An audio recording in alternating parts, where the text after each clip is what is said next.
Okay, hello, ladies and gentlemen, to tonight's broadcast of the Do It Big Invitational Season 2.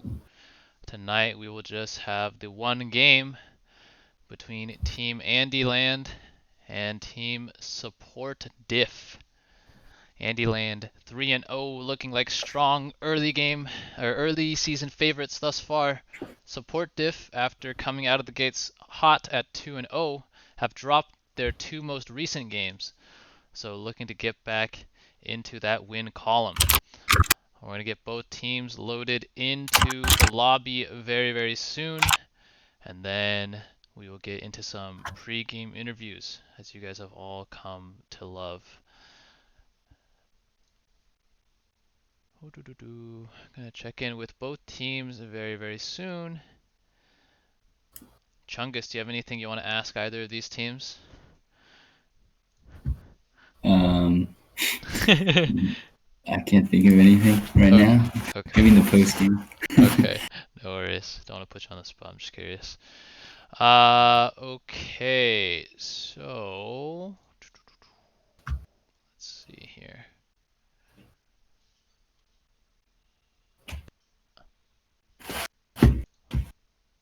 We may be 5 to 10 minutes late, says Selena. Okay, so we might have a bit of a delay.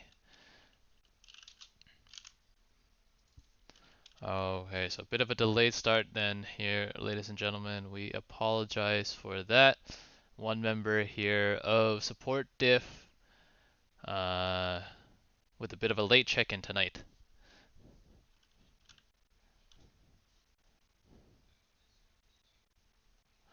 Gonna message Mr. Chunks here. Pal will be a...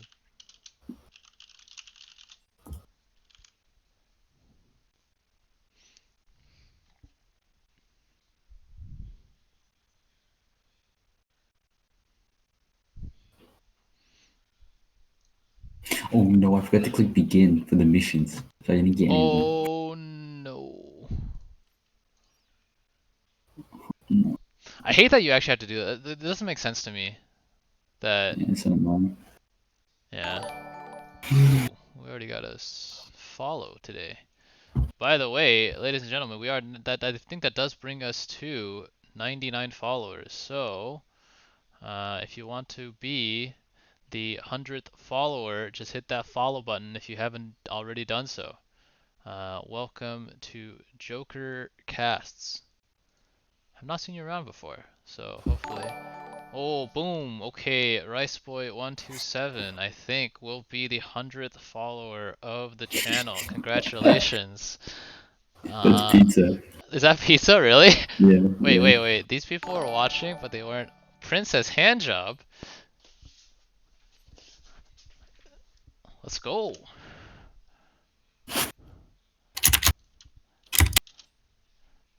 Okay. Princess Handjob, if I remember correctly, you are one of the members of the Paw Paw Paw Pussy Posse, if memory serves. So be sure to show your support tonight, as Philip will be on full display in this game. Let me get the Twitch chat up. Oops.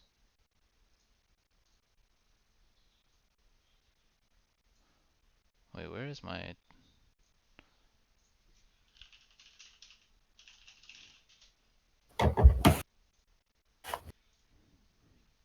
Okay, there we go. Alrighty. I have to think about some... Have to think about some Hey 100 Roger, follower rewards. What's up, Andy? um, can I bet on my own team for channel points? Can you bet on your own team for channel points? No, you may well not. That's called match Okay. fixing, and Well, I that is mean, illegal. it's on my own team though. That's illegal. Okay, I won't do it. But I Okay, will say, it's possible some other teams have been doing that already. Not gonna name names. is that right? Uh, I would say that, um, I'll give a talking to those people All right, and well, I'll keep that in mind. I won't do it. let Even though I believe in my team, I know we're gonna win. Okay, so some pre-game interviews here coming out from Mr. Chunks, the captain of Andyland.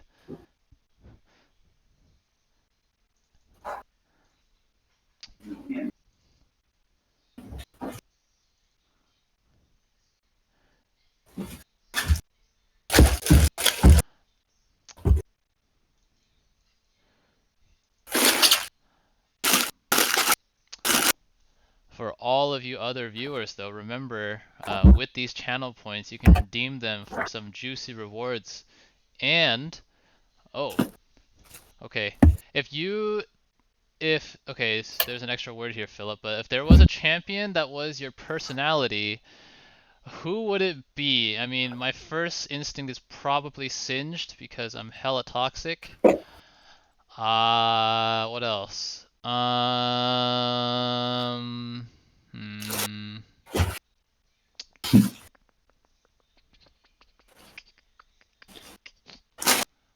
I don't know enough about League lore, but whichever champion like talks a lot, Zoe? Zoe. Nah, but Doesn't she talk a lot? does she? But I'm not like I'm not like that bubbly sort of shit though. Yeah, I'm definitely not Zoe. Let me think. That's a good question actually. And let's see here. Jeff Pogplay submitted. Let me check my reward queue or whatever. So sorry if I missed that. Asked. Oh, okay. Here we have one for. Yeah, there, I see it now. Asked Josh how one man can understand the game at such a high level while being the. Okay, I got you. Yeah, while being the most attractive man to ever grace the LCS Academy caster desk. No problem. No problem. RogerFan69 says, I'm Vlad because I suck other men. True. Thank you, RogerFan69, for showing your appreciation for what I do. Hell yeah, that's hot. I mean, are you even homies if you don't suck each other off? Like, True. Bro jobs. that's how you know it's choo real. Choo. Bro jobs. Choo choo, man. Okay, so just a quick update, Clovis. We are waiting for one more member of support diff here. Oh, very exciting. Yes, very. Let me actually. I just realized I don't have you added on League.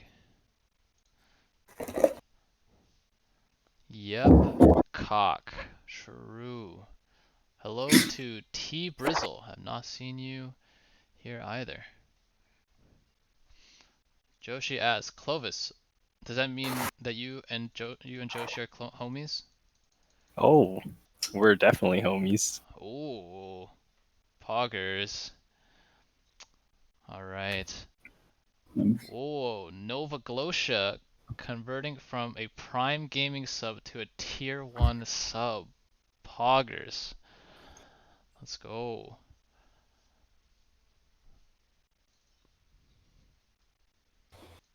Let's go. I was gonna say where the copy pause is, but here it is. Yeah, they're coming in. They're coming in. Here we go. You want to read this latest one, Clovis? Oh, well, this one brought to you by the greatest gamer himself. Hey Clovis, big fan of your coaching. Can't believe you're not playing and coaching instead. Rip. Anyway, I'm trying to learn to play Shaco. I just have a question about his skill build. Should I max backstab like you backstab Rule, deceive like you deceive Jacuzzi, or hallucinate like you made Cha hallucinate about having a chance to beat Samuel Lee? True. Chili's Angels are definitely hallucinating their victory last night. I guess that's the real 4D chess, is coaching multiple teams in the same tournament. Yeah, having multiple Then you dogs can in go the and fight. cast the same teams. Exactly. Can't have caster bias if you're biased towards both teams. 5 head. Exactly. 5 head.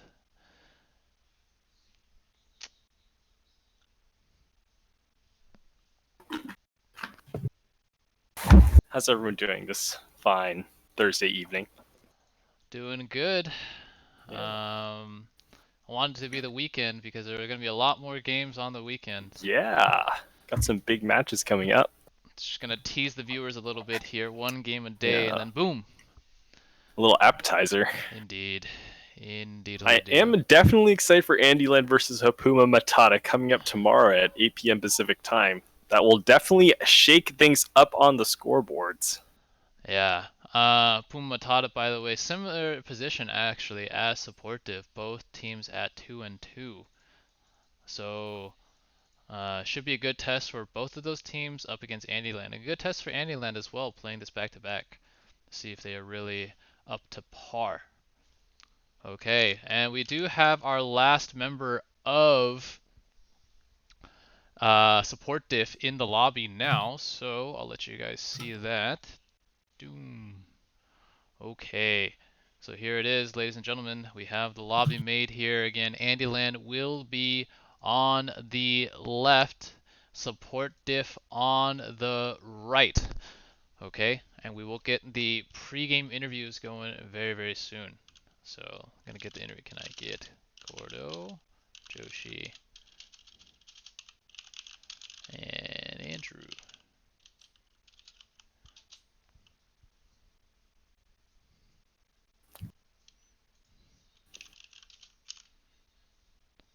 Okay, so we're gonna get our interview candidates in here. Hello, Mr. Joshi. I've Hello, been Gordon. kidnapped.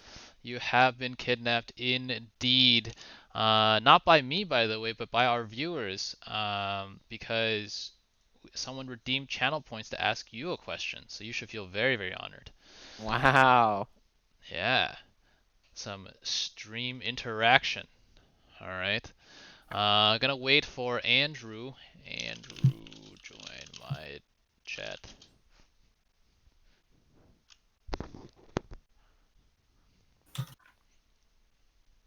Okay, I'm just gonna drag him. Fuck this. Boop. All right, Andrew, I dragged you. Yo, what's poppin'? What's We poppin'? kidnapped you. Yes, you have been kidnapped as well. Welcome to the Hey. pre-game interview press conference. But we are gonna ask the blue side the first two questions here. First of all, a warm welcome to Mr. Gordo Lee, who we have not had on the interview desk just yet. So Gordon, tell us a little bit about yourself. What's up, guys? I play League. Wow, wonderful. Not sure I've met a lot of people that do that in this day and age. All right. Well, I'll give you guys a little bit of information about Gordon, I guess. But Gordo here is actually a returning Do It Big champion. You heard that right. He played on the original Always Jungle Gap, coming away with the championship in Season 1 as their top laner. This season, for Andyland, though, he's been mostly their mid laner, although he and Joshi here have been down to swap. So Yeah, you can call it a timeshare, honestly. a timeshare. Ooh. That was just I play League with extra steps, Roger. Yeah, I guess so. But you know, we wanna give you guys some personality here, Gordon. You don't want to be just another faceless minion. Okay? Just trying to get you some fans, man. If it makes me feel better, Gordon, I think of you as a faceless minion. Wow. Okay. That's what I like to hear. That's a little bit toxic here. Maybe something brewing here for Andyland. Keep an eye on that, ladies and gentlemen, particularly if you take the L here tonight. Well, Gordon, one more question for you then. What's it like being a part of this simmeringly toxic team thus far? Well, we use our toxicity to push each other on and motivate each other. Because we are, at the end of the day, a pretty sweaty team. Yeah. We have our spreadsheets, we analyze our opponents, crunch the numbers, run the simulations, and we've come up with the fact that our opponent here is, likely to give us a run for our money. So definitely an exciting game to be had for sure. Parting words, ban Tristana, you won't. Okay. All Ooh. right. Sounds good. It sounds good. Some trash talk coming out from Mr. Gordo Lee himself. Second question here, going to go to Joshi, courtesy of Jeff Pog Player from Twitch chat, who asks, how can one man understand the game at such a high level while also being the most attractive man to ever grace the LCS Academy caster desk? Joshi, how do you respond? Jeff, were you watching Mark's Hot Wings? If so, I would recommend remembering what the first couple of answers I gave to that game. was, and it will give you a lot of insight into why my League of Legends play is so good. It just translates across to everything else we've ever seen. Time to dig up the VODs. Yeah, Indeed. it'll be a good time. All For at least right. me, I'll find it very funny. Good stuff here from Joshi, the most attractive man to grace the LCS. Hopefully LCS desk maybe soon, TM? We'll see. We'll see. We're all rooting for you here. Do it big. Okay. Meanwhile, now going to turn it over to Andrew, who's been waiting for a while now. Last time you were here, we learned about your name. The Uh, origin of my name. Yes. Indeed. So do you want to remind the viewers what it translates to? Sure. My name Bup, Michael, translates to hold my dick. Darren Sharper, hold my dick. Indeed, indeed. Classic. Okay, well, when you're not asking people to do that, what's your favorite part about being on a team of 5 support mains? You know, it's fun flexing, just playing, other roles and whatnot. So I think, if whoever we do beat, it's kind of like it's like a subtle BM, like, damn, we weren't even on our main roles. Indeed. Yikes. Hey, I got a question for you, Andrew. What's poppin'? What's your favorite Gatorade flavor? Light blue. All right, good choice. Respect. I'm man of pleasure. What about the taste of defeat? Oh I my haven't God. tasted it. I haven't tasted it, my guy. Oh, I think your record would beg to differ. Yo, Sitting you're at right, you're 2 right. and 2. But all right, before these interview candidates start going at each other's throats on the interview desk, we're gonna let them go back to their teams so they can start killing each other on Summoner's Rift. All right, so thank you to our interview What? candidates. Good luck to both of your teams, and when you guys are ready, just hit that start button.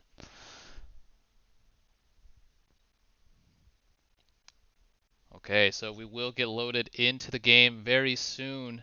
I'm joined tonight on the caster desk by Clovis and Chungus. For both of you, what are you looking forward to from these two teams tonight? Well, definitely if we go by the standings, Andyland is definitely the fan favorite to win it today. I'd be interested to see if that is reflected in the betting this round tonight. That being said, yesterday we saw a huge upset with PokeCard walking away with the win against Chili's Angels. So anything can happen on Summoner's Rift. Never know what could go next. What could go next, indeed. Let's see which one of these teams will be wanting to go next tonight. What about for you, Chungus? I lost all my channel points betting on Chili's Angels yesterday, so I'm hoping that Gordo can give me and Andyland can get me some of my money back. Okay, so Gordo got burned by Chili's Angels last night, looking to recoup his losses. Yesterday I said the for fun bet definitely was PokeCard. If you were all in on GameStop, all in on AMC, you should have been all in on PokeCard. And if you did, then your channel points are taking a solid journey to the moon right now.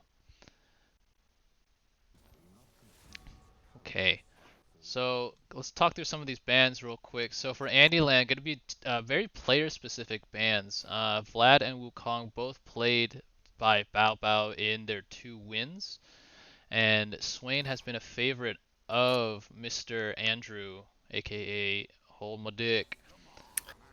Yeah, 2 things that are a little surprising to me, I guess, are that Swain ban.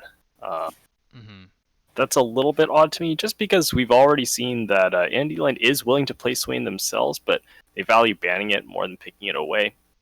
Second thing that stands out to me is this Olaf ban. Olaf did receive a pretty substantial nerf as of the patch yesterday, and has evened out a pretty comfortable 50% win rate in Platinum Plus Solo queue, according to most of the data aggregation sites I'm looking at. So Olaf definitely not the power pick he was before, but people still afraid of him. A lot of champion mastery on that character from a lot of teams in this tournament, so Olaf respectfully banned away. No Triss ban either. Yeah, we're gonna see a Seraphine, by the way. We not had a chance to see many K-pop concerts hosted on the Rift this tournament.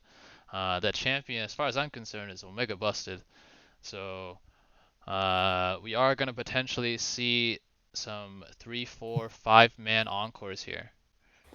Yeah, a very interesting priority in this draft so far. Seraphine did get hit with the Nerf bat, but really just a slap on the wrist more than a bat, I should say. So It's just the passive Seraphine's nerfs, comfortably right? hanging out with a 52% win rate, so she's not like the powerhouse terror demon god of mid lane that she was last patch, but still very strong and really good in these grouping kind of ARAM-y situations that we see a lot in this tournament thus far. Mm-hmm. Interesting that we see so much priority on these enchanters, these Moonstone characters. I think a lot of teams have decided that Moonstone Staff of Flowing Water is the itemization this patch, and with that Morgana Lulu, that's potentially a double Moonstaff core right there to start off the draft. Yeah, what I'm disappointed in, I want to see more, not like necessarily disappointed. I want to see Seraphine played as the bot carry, because that's been the real like solo queue terror. I think it was like sitting at 59 yeah. before the patch. But oh, For sure, okay. for sure. So we're gonna see Senna on back-to-back nights here.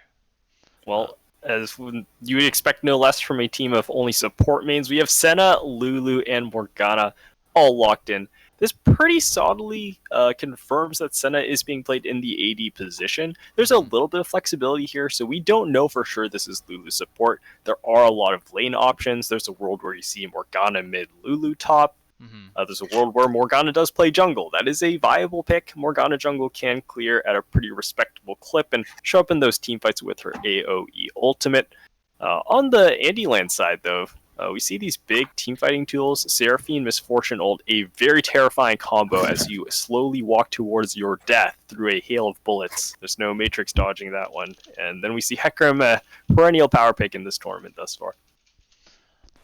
Yeah, so for me, what this signals, if you're a support diff, you need one of those hyper carries that can really benefit from this double Moonstaff Senna composition that you have thus far.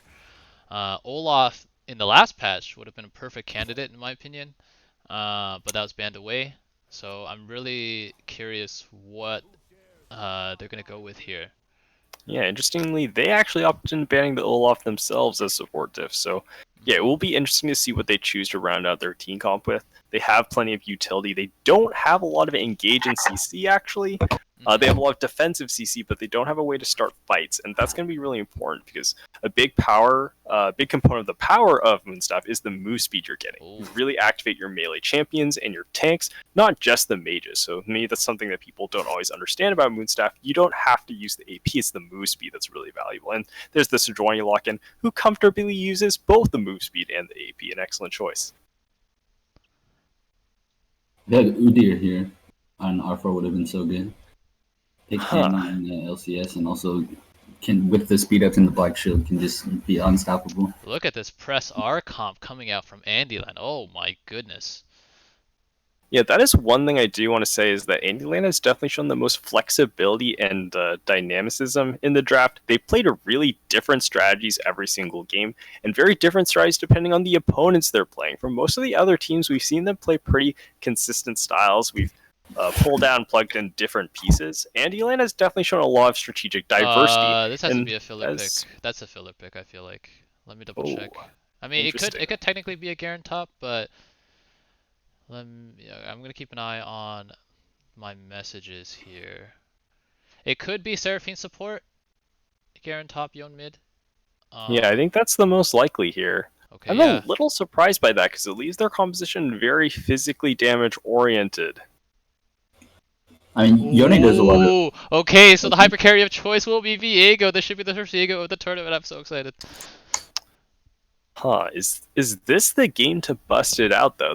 That is my question. It's going to be the Viego versus Yone matchup in the middle lane. You don't I can think it's only Viego imagine that... Oh, I suppose it could be. I think it's Morgana. I was expecting Morgana the Lulu mid, but if it's... Oh, I guess it is the Morgana mid. Yeah, so just based on who's playing I cannot what, imagine that Viego is a strong pick into Garen, who silences him and stops his full combo, but that being said, I don't think anyone's super familiar with this matchup yet, so it could really go either way. Yeah, we've seen thus far with Viego, and like my sense when I play against this champion is he needs 2 items, but then if you aren't careful, he just snowballs out of control. With that passive reset in team fights, it's just so hard to lock him down if he gets just 1 reset. Then he gets his ultimate again, just zipping around team fights, executing people.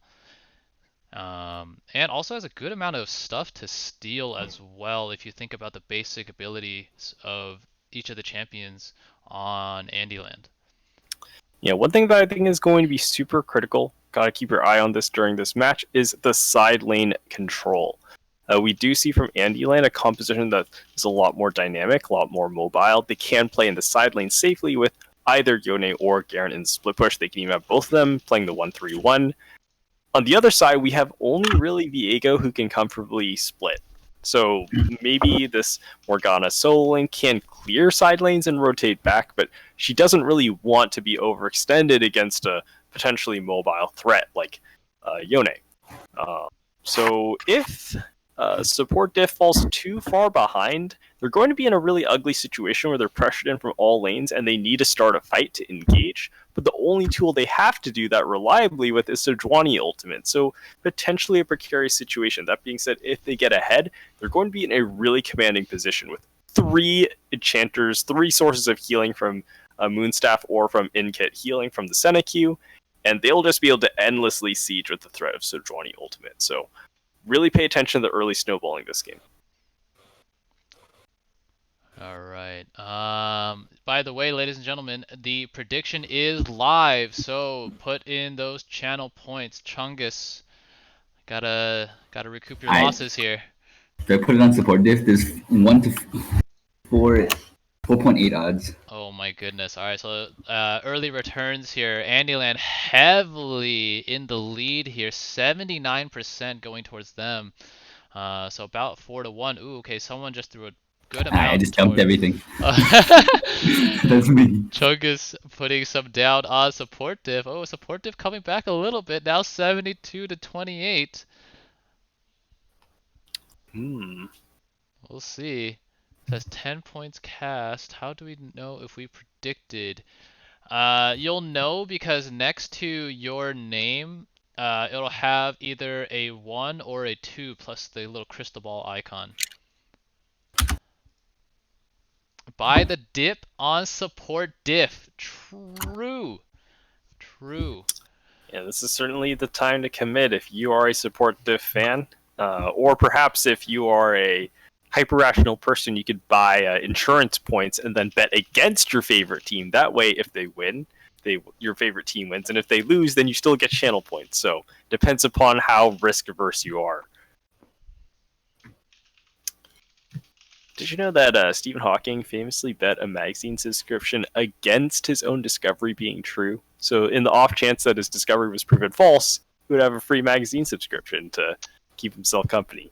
Wow, that's such value. What Yeah. kind of magazine was it, though? I don't know. It was probably something boring. I can look it up. Boy. I mean, he's a dog, man. Oh yeah. Oh, there's a whole Wikipedia article dedicated to this bet. We're gonna top. Okay. So, we are loading in, ladies and gentlemen. As we load in, that will mean the betting will come to a close. Actually, it ends up being a 2 to 1 in favor of Andyland when all is said and done. So, Supportive making a comeback near the end of the betting phase here. Okay, we are going to load onto the Rift. Andyland on blue side, Support Diff on red side. Looks like we already have an invade call coming out from Support Diff going towards that bot lane Tribush.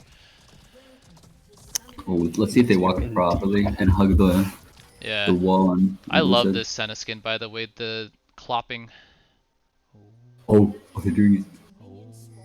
Bit of a interesting invade path here coming out from support. They're going to play the tight angle around the wall and look to kill someone camping and try, but I think they've been spotted. Whoa! And Seraphine gets immediate, like, just blows flash. I guess that's a win. That being said, I don't think they've pinged. I don't know if they saw that. No pings coming out from red side. No pings coming out from red side. Well, Well, Silent Voice's spidey senses were tingling there, and he's just gonna hop over that wall. Doesn't want any part. That respectable, because you are playing that Seraphine, you scale pretty well. Just really don't want to die at level 1 and give that tempo advantage. They will be playing at deficit without flash, but I guess Seraphine not having the option to flash root is not the worst thing ever. She'll just be pushing the wave comfortably and can play defensively until flash is back in 5 minutes. yeah. Lulu, Senna, not the most kill potential, not the highest kill potential either. So I forgot to rearrange my champions. Forgive me. Yeah, quite interestingly, we do see the Viego mid, as I suggested the first time. Morgana's going to go into the top lane. This makes That's a really lot more surprising. sense to me. Oh, really? I'm a little surprised that you find it surprising, because I personally really don't want to play Viego against Garen. I guess that's a fair point. So I was expecting it to be mid. I think it is a lot stronger in that role as well. Viego right now, the consensus, and he's really strong in mid lane. He kind of plays a little bit like old Pyke used to be back when Pyke had wave clear. He shoves in the lane. He's a powerful early skirmisher, and then he roams really aggressively into the side lanes, looking for that reset. So mid lane is where he gets the chance to shine. In top lane, he gets hung out a little bit for an island. Seraphine, you're gonna get bound up by. This should be first of all onto the Seraphine. No flash, remember. There it is. Gonna be handed over to the Senna. Now Misfortune gonna be slowed down by the Glacial Augment autos as well. Gonna be forced to flash followed by the Senna. 2 more autos will do, but the auto gets cancelled. Oh, okay. So ends up being a wasted flash here for Senna, but a very explosive bot lane already. And now, we're gonna get an invade here on the from the Garen onto the Sejuani, but Garen only level 2. Now gonna have potential collapser coming in. Viego needs to be careful as well. There is a very angry horse lurking around, but with that camouflage, should be able to walk out of this nicely. And Sejuani, with some help from the Morgana, should be able to lock down that red buff for herself as well.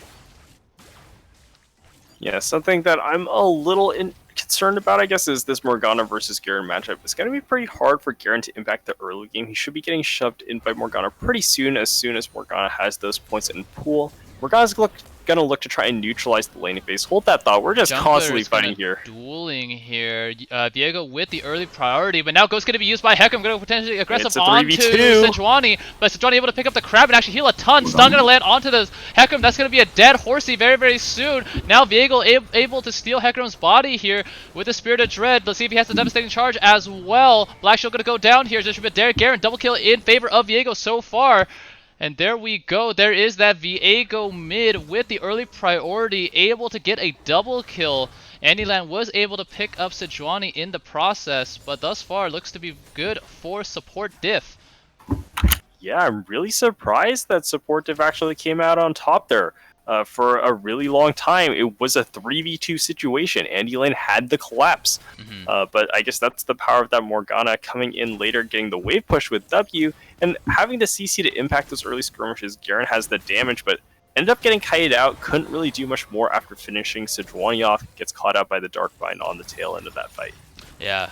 Also, I think Andyland were caught off guard by the Smite plus the Scuttle Crab heal. Misfortune gonna go low again, and now there's a Viego down here with double buffs, but this is a dive angle. Oh, the stun not gonna land quite. here. Oh, does Andy? Oh. Okay, so Viego, a little tickle. Yeah. Gonna eat a Blade of the Ruined King. That is unironically the name of Viego's Q. He just missed a full wave mid because of Yona has it frozen because Viego didn't crash it. He missed also a bunch of XP when he roamed, so he's gonna be hitting 6 after Yona by quite a bit. Okay, meanwhile on the top lane, actually Garen doing a good job so far against Morgana, I would say. Generally has had priority. Is a little bit ahead on CS as well. Yeah, Morgana's gonna have a hard time really killing Garen ever. If Garen gets low health, he is just gonna leave and regen up that health, that passive.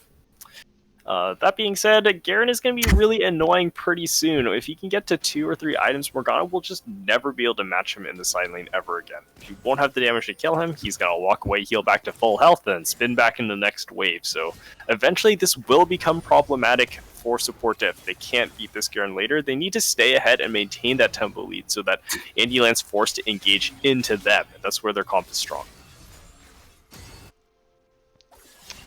Now, what do you guys predict here is going to be the mythic for Viego? And I guess for Yone too, because there are the shield buffs that came down Hey in guys. 11.3. Oh, actually, you went dagger. Maybe it is shield buff. Oh, Ooh, but Lulu a gonna little be bit of a snared fight up here bottom. by Seraphine. Gonna be taken down to about 40% HP. But okay, gonna be 2v2 in the mid lane as well. Viego level 5, but Sejuani up 1 level on the Hecarim. Means both teams not confident to really look for anything. Yone has Ignite in a few seconds, can look to full combo. At 6, he can nearly one-shot if he hits everything with Ignite. Yeah, it's going to be a lot of burst damage from both sides in the middle lane, so see what happens there. Oh, Andy choosing to trade into the thick wave here. That's pretty dangerous, but he's setting it up for Paw Paw Paw, who is looping around the side. Yeah, this is gonna be a very, very Oh, fast Baobao's horse looking to charging match, in onto the though. Lulu. Here we go. Flash gonna land onto the Lulu. Should be slowed down here. Does not have flash. Gonna go down to Misfortune in the end, but now there's a Viego here. Gonna be potentially looking for the Seraphine. Stun does not land. A couple more autos gonna come out from the Senna, but not gonna do too much of anything. Sejuani is here, but without the ultimate. Actually gonna be a flash in front of Viego. Is able to get a reset. Oh my god, but oh my goodness, the one more auto coming in from the Hecarim, able to lock that one up, and this Viego has been roaming a lot here in the early game with some success, but Yone just happy to continue to push the mid lane here. Yeah, unfortunately for support Diff, I think this trade ends up working out a little favorably for Andyland. Viego did have that shutdown, and on the flip side, we see Gordo Lee getting that reset, crashing the wave, equalizing some of that CS deficit he had earlier.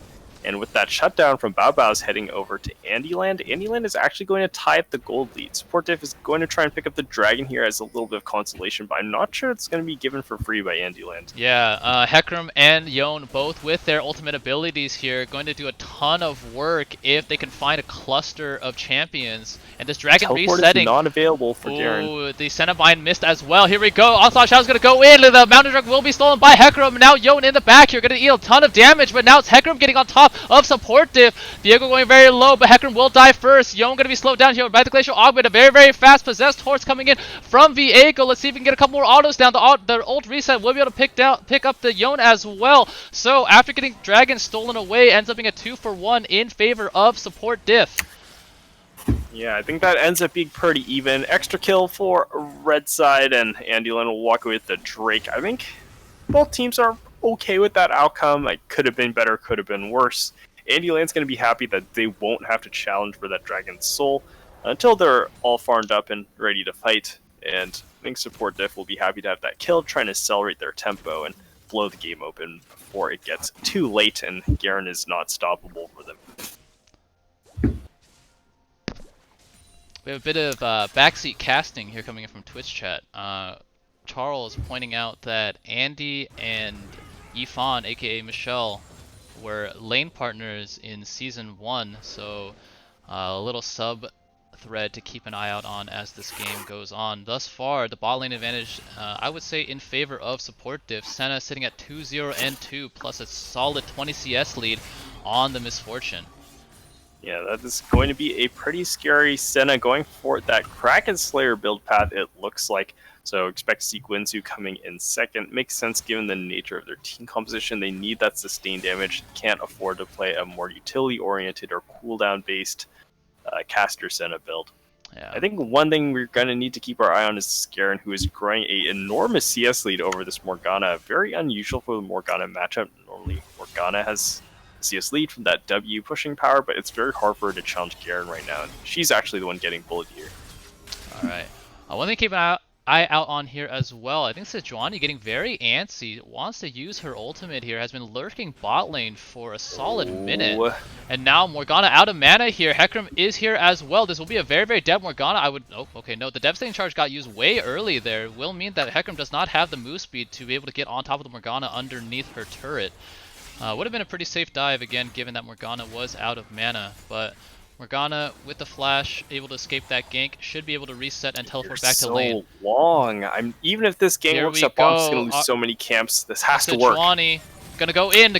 Seraphine looks to be the target here, but not a conclusive start. Now Sejuani actually able to hit level 6, or Oh my goodness, but the polymorph going to be enough, but Senna was the one taking tower the whole time. Now there's a Viego here and a Garen. Garen teleporting down here. Let's see if Viego's able to get some damage. Actually going to be Garen locked up here by the Sejuani stun, but the Demacian Justice is able to pick that one up, and actually Lulu going to go very, very low as well. Meanwhile, in the mid lane, Yon is not leaving whatsoever. Going to stay here with Hecarim, drop the Rift Herald, and should be first tower of the game in favor of Andyland. All in all, I do believe that was a 2-for-2. Yeah, I think Sejuani and Senna went down for support diff. Garen and Seraphine going down for Andyland. Yeah, 2-for-2, but at what cost for support diff? They end up losing the entire middle tower and 5 plates to that Rift Herald crash. A lot of gold going back into the pockets of Andyland. That's being reflected in the gold totals right now. Andyland actually taking the gold lead. Morgana is not even able to take a single plate against the top lane tower. Surprising given that Garen teleported out of that lane. So it's that Garen teleport basically goes totally unpunished. Andyland got a really critical misfortune ultimate to clear the wave, Andy keeping himself safe as the namesake of his team. And unfortunately, it does not get cancelled by Sejuani ultimate fast enough. There looked like there was some confusion on what the target selection was, who was picking up aggro. Because of that, Andy's just allowed to clear the whole wave, and the dive goes wrong. Yeah, if you're support diff, you're actually very, very happy that you got as much as you did. Seraphine did hit level 6 there, but was polymorphed just before she could use that encore and charm all of those diving champions. Could have been a lot more favorable for Andyland. Alright, meanwhile in the mid lane, you're going to go aggressive onto Viego. There is a stun available, but Sejuani not close enough to be able to proc it. Could have been a dead Yon, but yeah, this Viego, despite being down in levels because he's been roaming so much, has been effective with those roams 5, 1, and 2. Gonna pick up his item first, although it is not the mythic, but instead this Blade of the Rune King. How thematic that Viego has his literal sword as an item in the game. Kind of interesting, and this really speaks to the power objectives. You take a look at the goal totals, and even though this Viego is 5 and 1. He is only up about hold on, Misfortune gonna get jumped on here by Sejuani. One more auto should be a stun. Gale Force gonna try to buy some distance, but now Sejuani on top of this. Misfortune gonna be the kill picked up by Senna. Now the Encore goes out. Should be able to hit the Senna here. Onslaught of Shadows gonna take Senna kind of low, but the Wild Growth should be able to save her there. And this horse gonna be sent back to the Glue Factory one more time. Meanwhile, in the mid lane, Garen should go down here. The Dawning Shadow over the top, not gonna be enough to save. Actually, wait, it was Dawning Shadow to pick up the kill more than anything. I was going to say to save the Viego, but look at this Viego popping off here in support diff. Now with a solid lead, I guess. In terms of gold, it's not the biggest gap, but if you look at the kills, it's kind of deceptively in favor of support diff. Yeah, I do think that Andyland needs to re-examine their win conditions here. They are taking these skirmishes and fights, which their composition is normally good against, but they are playing against a triple enchanter composition. I guess 2.5 enchanters. I don't think 80 is kind of enchanter. You know what I'm saying? Yeah. But with all this shielding and healing, it's really hard for them to set up these favorable fights. They get their wombo combo off, but there's no one there. There's just so much healing and shielding. There's no conversion to a kill. So I'm really hoping to see Andyland start to leverage that split push power they have on Yone and Garen instead. So maybe don't challenge for these dragons, don't try to group into this Sejuani, into this Morgana, maybe you just play in the side lanes all game. Yeah, I want to give a shout out here to Ine, aka Mo, on the Sejuani there. Really getting that started with good vision control, able to go over the wall and get that fight started with a pick onto the Misfortune. Yeah, now in the speaking top of the lane, side lane though, game, Morgana needs to be really careful, Hourglass. trying to kite the Yone for no effect. Meanwhile, though, Viego now going to aggressive on the mid lane, going to be heavily overextended. Shutdown, unfortunately, going to go over to the Seraphine, though. So an overextended Viego will mean a dead Viego. So crucial shutdown there in favor of Andyland, and now this Morgana needs to be careful. The Fate Unsealed is not available for Yone, but still going to try to be able to find a kill. Looks like that will not be the case. This Morgana mandate build is really weak right now. She doesn't. Hold on, wow. Seraphine now going to be overextended in the middle, trying to flash away. Encore should be able to hit all 3 members here. Going to be followed by the bullet time as well. And Sejuani needs to be careful. There is a Hecarim here as backup. Wild Growth going to be used here, but now Lulu is overextended. And Senna going to get immediately ran over. This Lulu should follow, flashing away. But this Hecarim is more than capable of running her down. Smite gonna go down for next, no effect. Yeah, the Devastating Charge cooldown is up, and that will be a pickup here for the Hecarim.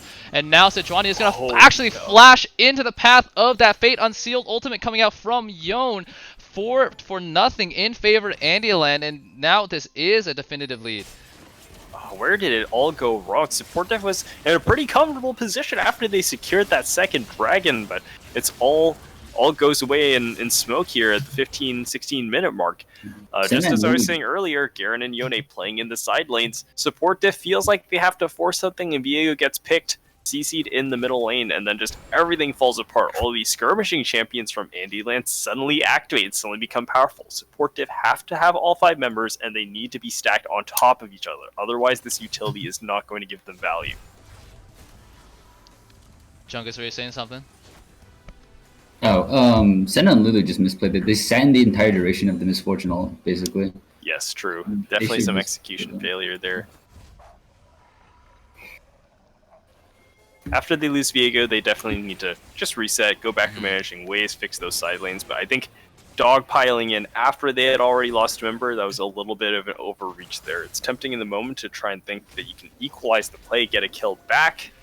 But Senna, generally, stay here, pick up all these bullets in Raptor Pit. Did he do it? Right. Oh no, there are two bullets here for Senna to pick up. Sedge. Speaking of Senna bullets or Senna stack, sitting on 42 right now, so decent pace I would think. Has 50 extra range and about, what's 0.75 times 42? About 30 extra AD as well. It's a lot of good stats. We'll have to see if the Senna can convert that advantage. They will have Morgana Black Shield and Lulu Ultimate to keep her safe against the dive, but we'll have to see if that's enough. Okay, hold on here. The Sejuani ulti not going to land onto the Yone, but this Yone is going to be stunned up very, very shortly. This will be a dead Yone overextended in the topside jungle of Support Diff. Will mean a crucial pickup here about 40 seconds before Infernal Dragon spawns. That being said, that was that, is it the Flail of the Northern Winds or some shit? Oh, Glacial Prison, okay. Going to be used by the Sejuani. Will not have that available for the dragon fight. Yep, indeed. It's a big cooldown and is notably pretty much the only way that Support Diff starts fights. I wonder if it's actually a mistake to go for that pick.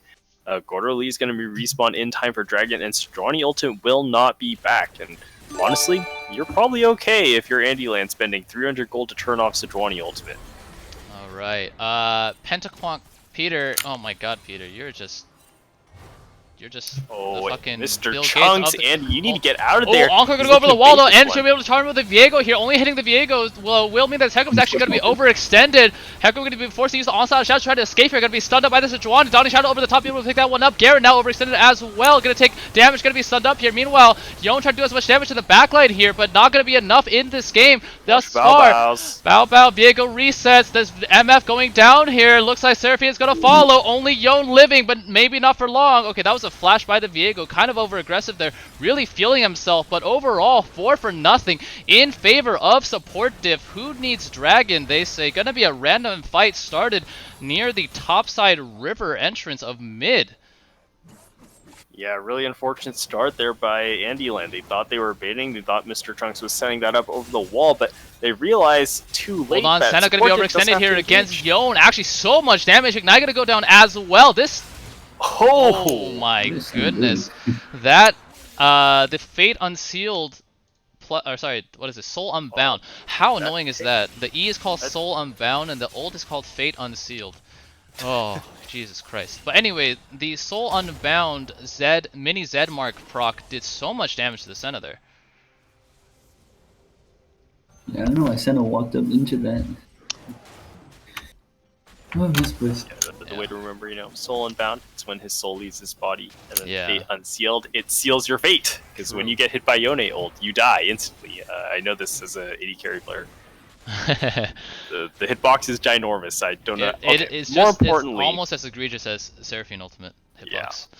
Although, to be fair, I actually don't know how big the hitbox is supposed to look, because I actually can't see Yone ult indicator. I have red-green colored blindness, and it's invisible in the grass, so...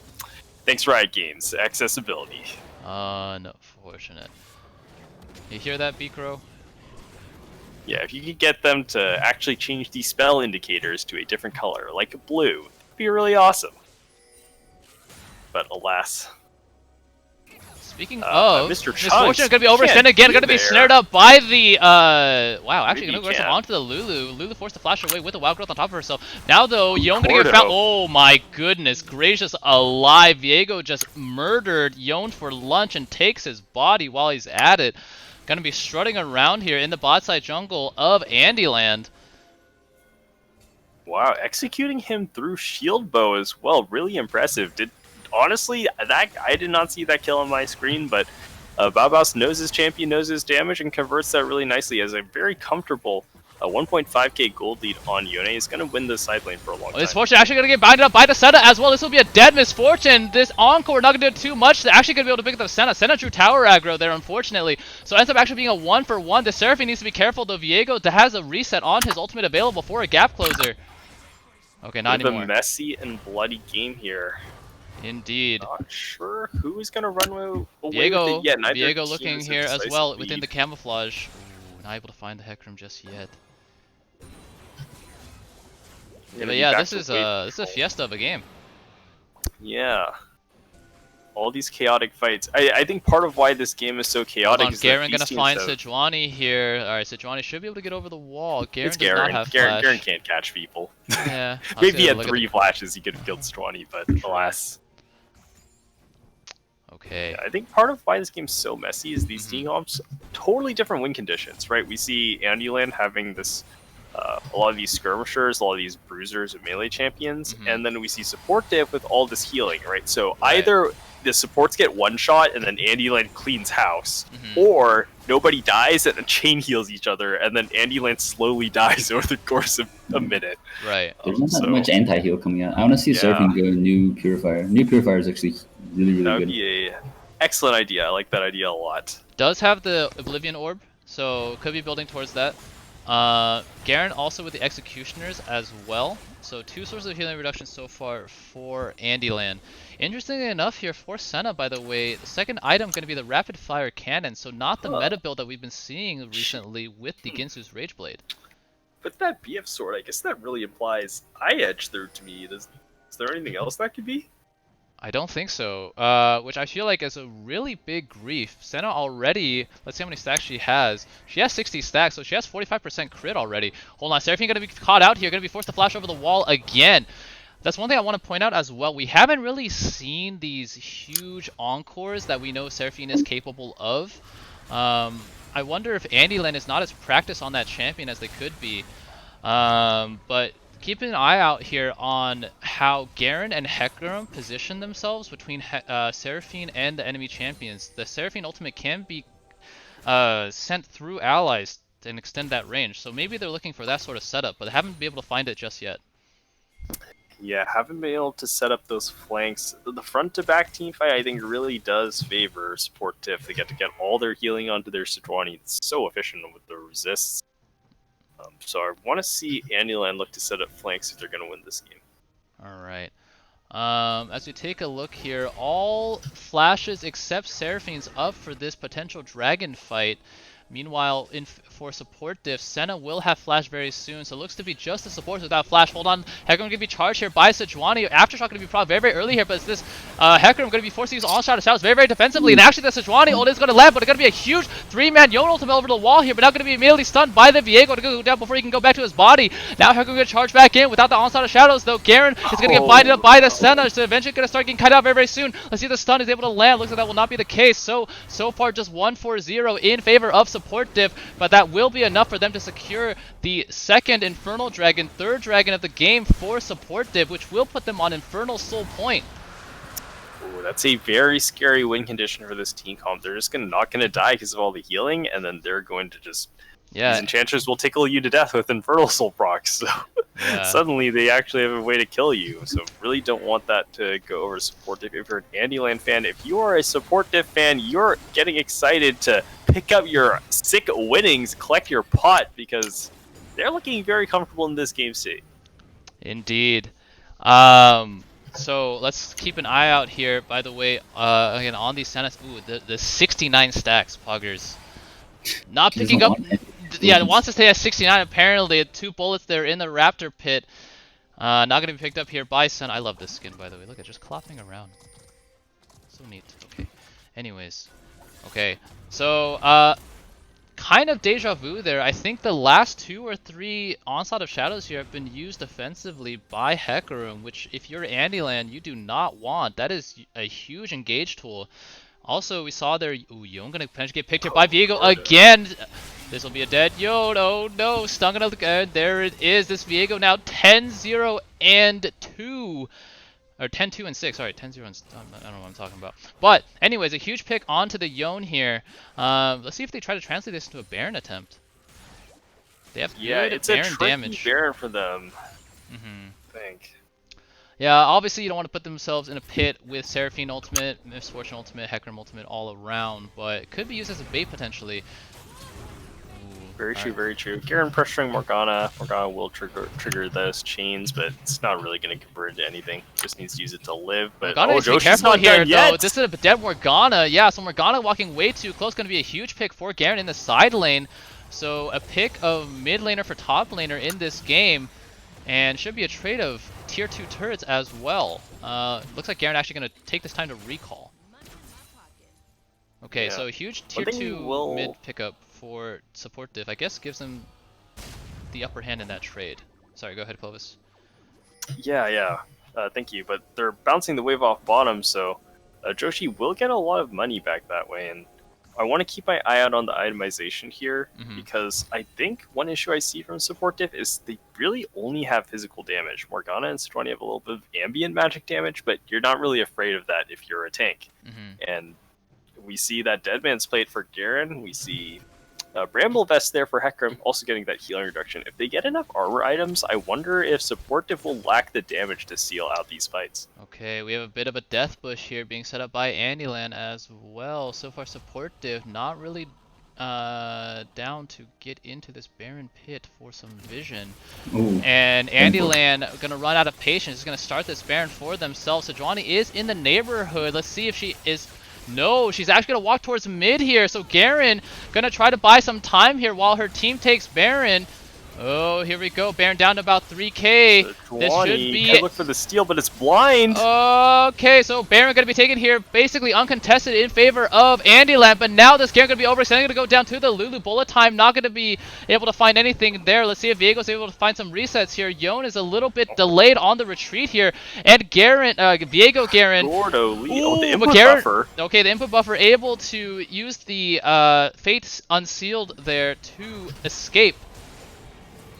Yeah, very scary there, but because it is a dash with a long animation, just tanks this Sejuani ultimate and hops on out of there. Fate sealed, not unsealed. Whoops, unbound. God damn it. Okay, hold on. another Might be a death bush. death bush here. I mean, you might say that his fate, rather than being sealed by Sejuani ultimate, was unsealed. Indeed. Okay, now the Viego Speaking gonna of try to fates. seal the fates of Misfortune and Seraphine. Oh my Oh my god! goodness. That is a very dead Misfortune. Seraphine gonna flash away basically on cooldown. I feel like we've seen the Seraphine flash teleport. We're every here to single fight. time. Okay, it's gonna be Andyland running the wrong way towards support div space. Now the Onslaught of Shadows is able to find the Viego, so the main carry of support div down so far. Senna gonna try to kite for her life here against this Garen. Actually gonna walk into melee range, almost gonna go down. Now this Hecarim gonna try to get on top of the Senna as well. Plus the Hysteric Gauge heal gonna be used by the Senna to buy some so distance. Lulu low. over the wall. This snare not gonna land, but this flail is gonna slow down the Hecarim. Gonna be a kill of the junglers here. Now Yon in a 1v4 scenario should be stunned up by the Sejuani in short order and should go down. Senna pop, one more. Oh my goodness, actually almost able to pick up the Sejuani there, but looks to be a 4-for-1 in favor of support div. And crucially, we have an Infernal Dragon spawning here.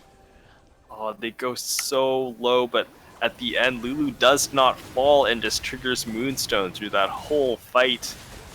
Doesn't even have that Staff of Flowing Water yet, but that combined with the Senna Sustain, they're just going to heal through that fight, collect the Infernal Soul, and it is looking grim if you're an Andyland fan, or if you're like me and have bet on the losing team 2 games in a row. Alright, so maybe a bit of a caster curse. Do not bet what Clovis bets. Seems to be the indeed. theme so far. Caster Curse indeed, just haven't been having much luck. I thought for sure Andyland was walking this one as the favorite to win it, but Supportive really showing up with this really exciting draft, and Andyland hasn't really figured out how they need to beat this strategy. Yeah. But don't you worry, Clovis. A full slate of games this weekend for you to bump that portfolio back to respectable standings. Okay, gonna be a mid lane push, it looks like. Actually gonna be a very aggressive. Gale Force gonna be used to dodge that Glacial Prison. Meanwhile, Viego finding the Hecarim on in the side here. Hecarim forced to use that Blast Cone to pop over to the safety of his base. Viego here just looking on the side, but there is a Garen split pushing in the bot lane for Andyland, so if you are Supportive, you gotta pull the trigger soon. Garen, interestingly enough, does not have teleport. I wonder if Supportive was able to track that. If they did, they should be comfortable taking this 5v4. Yeah, they should. I think Andyland will be looking to give up this inhibitor and just buy more time for Hold Garen. on, Hecarim gonna get slowed here. Paw almost gets popped, but will not be the case. Looks like inhibitor will be taken now though for support diff. Need a retreat here though. This is a Garen who has no sign, shows no intent of stopping. Oh man, Garen trading Stop back the recall, Haymaker. stop the recalls. Gonna be the call here for Andyland, but now this Yone needs to be careful. Let's see if the stun lands from Viego. Looks like it will not, but now this Yone's a little bit overextended. Oh my goodness, those Senna Senna actually gonna go very, very deep here. Gonna flash away from the onslaught of shadows, but Garen actually, after taking the inhibitor, now gonna start the recall here. But there are Nexus turrets under threat here if you are Andyland. Onslaught of shadows not available. Fate Sealed is. So is the Encore from Seraphine. Let's see if he gets used proactively here. Still held onto so far. No minions available. And actually, Garen gonna teleport in. This is gonna be a potential base race. Oh my goodness. Is Andyland gonna steal the game? Oh my god, they're panicking. The backs are started, but I think it might be too late. Look at Andyland here. Look at this. Garen just slapping away. Viego is here. So is Morgana. So it looks like it will not be the case. Sejuani unable to evacuate the premises, though. And Senna is going to go down here to the Hecarim as well, I'm sure. Heal going to be used to try to speed up this pony. Going to be Senna doing all she can, but eventually will not be able to buy enough space. Kaida, oh my goodness. This is just disaster if you have supportive. Trying to throw the game from a really solid winning position. Just some bad communication here. Oh, Hecarim! 30 on. Oh no! Okay, Viego tried to use Flash to stun the Hecarim. They're not going to be able to find that. That should be a crucial summoner expended by Viego as well. What is going on from Supportive? Yeah, I guess there isn't much else that they're going to be able to pick up. It's a huge fight and a big win. It's open Nexus there for support diff, and teleport is coming up from Garen. So with a well-placed ward, a support diff is going to have to defend against the threat of the back door end Lulu for the is rest playing of the game. Lulu is playing Minesweeper here. Scout did not find any teleport wards, so I think they're safe for now. But it's not the Garen that they should be worried about here. It's this hyper-mobile Yone. With his E, with the triple Q, can zip around that Nexus and try to find that crucial last hit.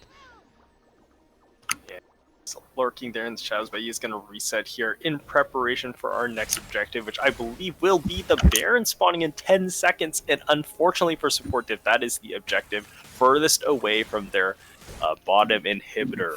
So we'll see if they're able to manage the waves and defend Baron at the same time.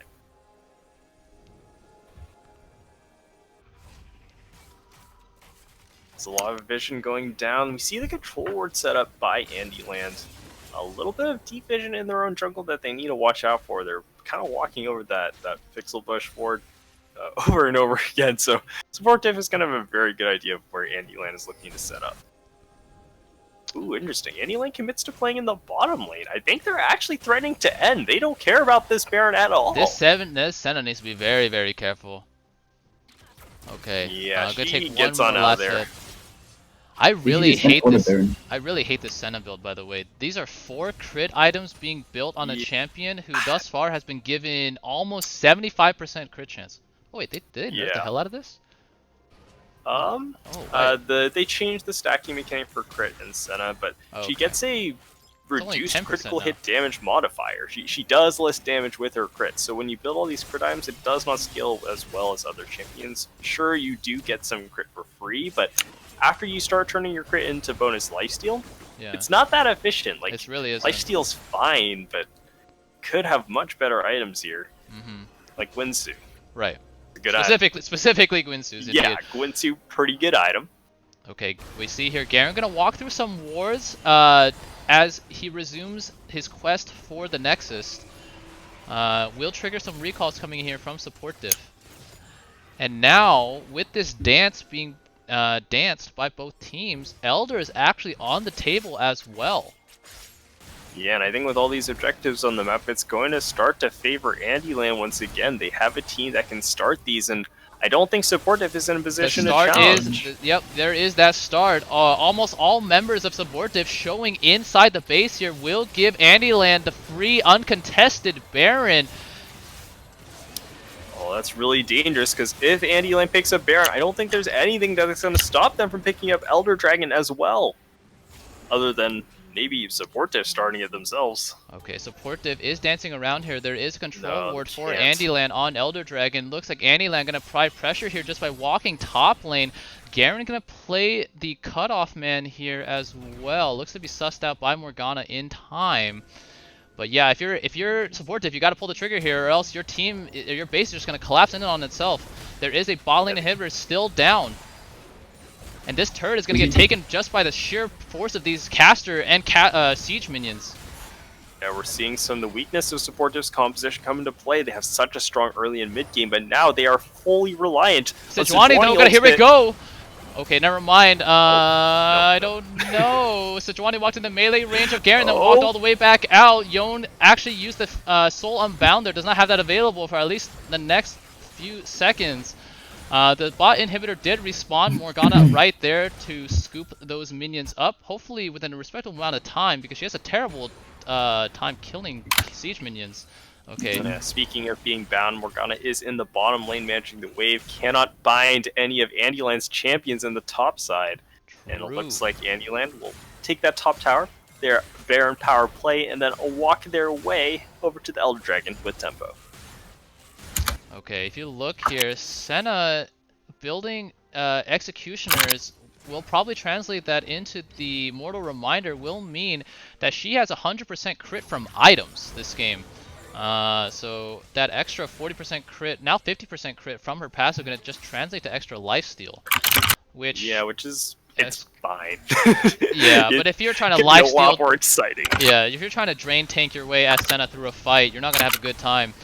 Elder actually going to be started here by Supportive. Now going to be a potential engage. Garen actually going to be taking about half, but a huge encore. We're going to be able to pick up Senna, Lulu, and Viego. This will be game, ladies and gentlemen, for Andyland. There was that encore. We waited 38 minutes for it, but what an encore it was. A huge three-man encore. Going to translate to a quadra kill for Misfortune. Garen going to teleport up into this top lane to seal the game. Andyland rescuing victory from the jaws of defeat. Oh my goodness, a huge courageous split push from the Garen, really sowing discord in Support Diff's ranks, and it's going to translate into the win for Andyland. Andyland, the Monopoly Masters themselves, pull off a highway robbery, and it was looking pretty grim for them in the mid game, not going to lie. I was very worried. I thought Support Diff had it in the bag when they picked up that Infernal Soul, but their composition coming back to bite them. They were having a hard time starting fights and converting their lead, and Joshi on that Garen has a spectacular split push. Single-handedly gives his team a new lease on life, and with that life, that's all they needed. They run away with the game 39 minutes in this long drawn-out slugfest. They take it. GG. So with that then, Andyland going to move to 4-0 on the season. Meanwhile, Support Diff stuck in a bit of a rut. Now 3 losses in a row after their 2-0 start. Going to put them at 2-3 on the season. But it was definitely their game to lose. With an Infernal Soul in hand by around the 28-minute mark. Definitely should have been a clear avenue for victory, but some unclear comms meant that Garen was able to split open their base. Gonna buy enough time for Andyland to find the keys to victory. Wow. Wow. Definitely a trend I want to watch for the rest of this tournament is that side lane management. I think as these rosters have started to gel, they've gotten better at team fighting. But not every team has gotten better at macro and managing the side lanes. And I think that is definitely Andyland's strength. They don't necessarily have team fight gods, right? Like Andy, a spectacular player, the namesake of his team, but he's not really the kind of person who like crushes his lane and like hyper carries, right? He's the person who's the rock who shows at every team fight, and no matter how many items he is, no matter how far behind he is there, like hitting.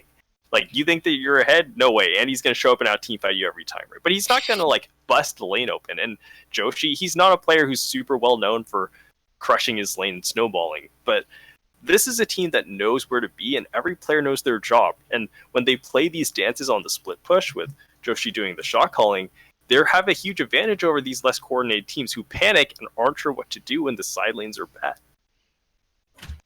All right.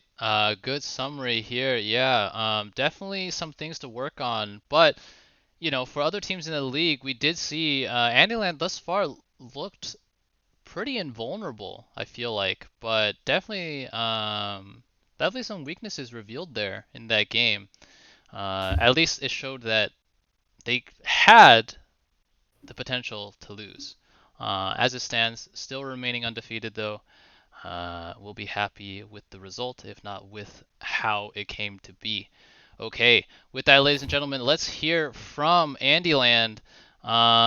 Let's see, who do we want to talk to? Clovis, do you have any candidates that you would especially like to talk to? I think it would be exciting to talk to Silent Voice. I think that would be interesting. I agree. Okay. Why don't we get Joshi and Silent Voice talk us through some of those comms, and then that game sealing Seraphine ultimate. Oh, Okay, you guys have been kidnapped again. Welcome to the post-game interview I desk. feel like Princess Peach. Why do you feel like Princess Peach? Because you keep kidnapping me. He's always in another castle. Aha. Hey! Okay. Well, congratulations to you two. We have Silent Voice here on the Seraphine, Joshi the Garen from Team Andyland, able to come away with a pretty hairy win against Support Diff. All started there by that split push from the Garen. So, what was your thought process and communications going in that moment with them bearing down the base? Honestly, I heard that they had used the Sejuani ultimate, which is basically their only form of real engage unless they hit like a Miracle Morgana binding. So that means that, you know, the 4 members who even without Garen are a stupid team fighting composition, as long as they don't get caught out, they can't actually get engaged upon. There's no real threat that Support Diff was going to try and end the game. And it allowed me to be off in the side lane just taking all these structures. And we actually traded up in structures because of it, because there wasn't any actual threat at that point in the game. And we were able to do what we really wanted. Yeah. Good point. Yeah, good awareness here. Clovis called it out on the cast. Sejuani ultimate really the only means of engage for support diff. So the big brain of Josh Howard here sealing that win. Okay, meanwhile, speaking of sealing the win, Francis, for about 35 minutes there, all we saw was you flash away from shit. But hitting a crucial encore there at the Elder Dragon Pit, able to lock up Senna, Lulu, and Viego. How did it feel playing that champion? I mean, my team told me that they're gonna have to trust my engage, and when they told me they trusted me, I said, "Well, let's go for it." And well, you saw what happened. Indeed, indeed. Huge K-pop concert hosted in front of Elder Dragon's eyes to lock up that final team fight. Okay. By request of all the viewers in Twitch chat, we've also kidnapped Paw, aka Philip, the Hecarim in that game. Not gonna lie, I thought you were gonna be sent to the glue factory a lot more times than you did, but you came up with the win in the end. What do you have to say to the Paw Pussy Patrol, or Posse? Sorry, Paw Well, Pussy Posse. Say that yeah, fast. I'd like to shout out the Pussy Posse, the Puss Paw Patrol. Raise your peas. I love Raise your them. peas. Indeed. They were popping for you, man. I honestly don't think we could have gotten through this without the energy they were sending us. It definitely was looking really bad. I may have made some rash decisions. I know others on our team may have as well. But yeah, just like the casters have said, I think there was some real good plays by Josh in the end to pull it all together. Some good shot calling, team pulled together, and yeah, shout out to my posse patrol, my pussy posse. Let's go. Get a game next Let's tomorrow. Let's go. go. Okay, so there we have it, ladies and gentlemen. Again, congratulations to Andyland, and congratulations to those who put their channel points on Andyland. Clovis, you are out of Caster Curse jail. Now at 1-1 on the season. So if you did get those channel points, be sure to redeem them for some very valuable rewards. Like asking these players post-game questions so that I don't have to think. Okay? Give me my channel points. Oh yeah, I got. Now I can choose the outcome. So there we go. Andyland with the victory. There you go. Congratulations. So yeah, not as big of a payout today. Not as many points put up, but Jeff Pogplayer, I know you bet on PokeCard yesterday, so just raking in the channel points.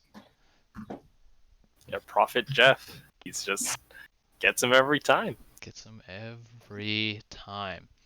Okay, well, with that, ladies and gentlemen, we will start to bring tonight's cast to a close. We have one game for you tomorrow night between Andyland, who you just saw seal the win tonight, against Hapuma Matata at a special 8:30 start time. Okay, so be here at 8:30 PST to watch Andyland try to go for 5 wins to open their season against Hapuma Matata, who are at 2-2. Don't you miss it. Okay, do we have any closing words for Twitch chat? Nah, I just want to give a shout out to the members of Support Diff.